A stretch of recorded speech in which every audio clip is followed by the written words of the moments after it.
Canada's top doctor says the fourth wave is not just happening here in Ontario as the Delta variant surges across the country. There are more than 13,000 active cases across Canada, more than double the number from 2 weeks ago. Over 1,500 new cases are being reported each day, with the majority being among the 20 to 39 age group. Ontario is reporting the highest case count since June 13th. 513 new infections were reported on Thursday.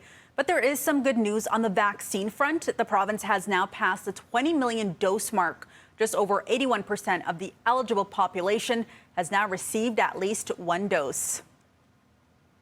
And Canadians will likely be heading to the polls on September 20th. Sources say Prime Minister Trudeau will call a snap election this Sunday in a bid to regain the majority government he lost in 2019. Right now, the Liberals have a lead of over 35% in the polls, while Erin O'Toole's Conservatives fall under 30%. The country's top doctor, Theresa Tam, declined to say whether she would advise against holding an election during a fourth wave of COVID-19.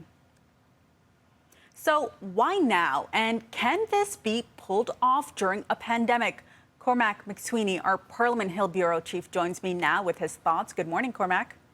Good morning. Now, this wasn't really a surprise. We saw a lot of kind of campaign-style announcements being made here.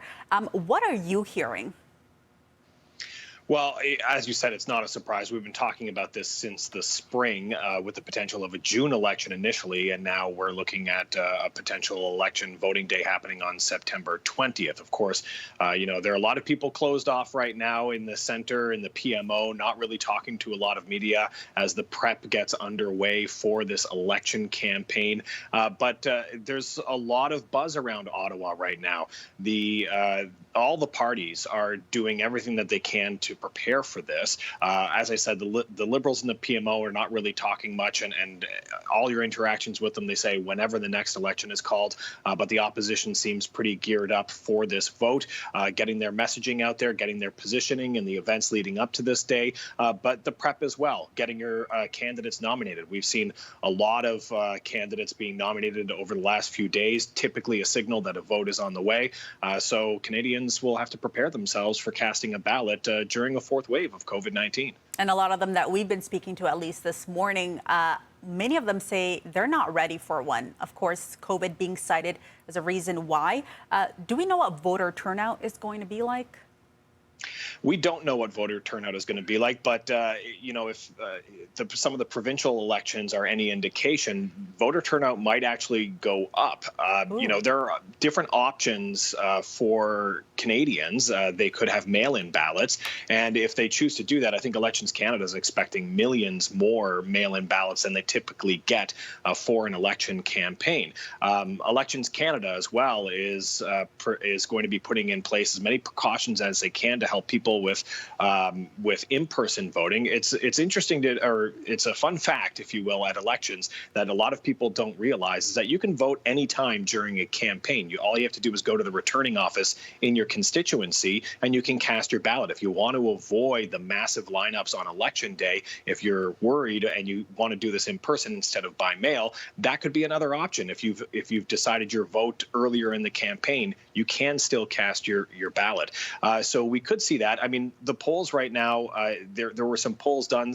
Some say, informally polls. There are a lot of Canadians who say they don't want to go to an election right now. Mm-hmm. There are other polls who say that Canadians are more prepared now and they're ready to accept the fact that they're going to an election because there have been months of talk about this. And typically with every election, most Canadians say they don't want it, but by voting day, they're going to cast their ballot nonetheless. You mentioned polls right there, and we've been talking about how voters will be casting their ballot. It seems like the Liberals are leading, and I think we do have a graphics that's expected to come up in moments now. But is there significance around these polls and around potentially September being the day?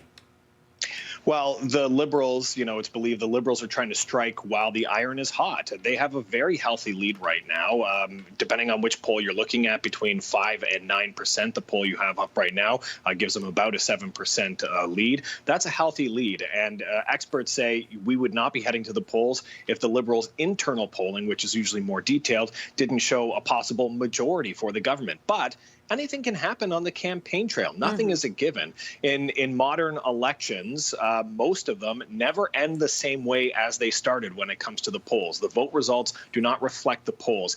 Sometimes that's good for the incumbent government, and other times we see a big shift. Let's remember, Justin Trudeau came to power in an election where he was dismissed. He was the third party, and he made history by becoming the first third party to ever jump to a majority government or government in general. So anything can happen. Justin Trudeau should know that because he was able to pull something like that off.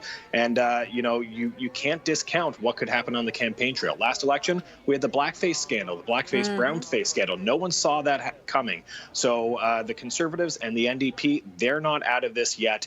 And we just have to wait to see what happens when the parties face off. Okay, Cormac, it's going to be a busy few weeks for you. Get some rest, lots of coffee. Thanks so much for joining us this morning. Anytime.